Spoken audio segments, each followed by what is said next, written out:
Okej. Ja, här har vi Kristoffer som ska äta en habanero.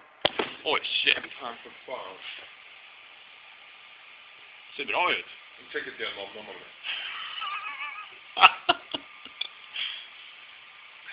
Kommer inte efteråt, det känns bra.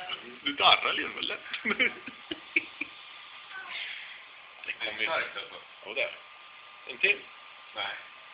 Du, det är fan starkt. Jag vet. Säkert gråter. Känns lite glass. Åh jävlar i sådana. Det gör fan ont i munnen. Men, ja. Åh, Sen ska det ut också. fy Ja, fan. där bak alltså. Aha. Det här är sjukt.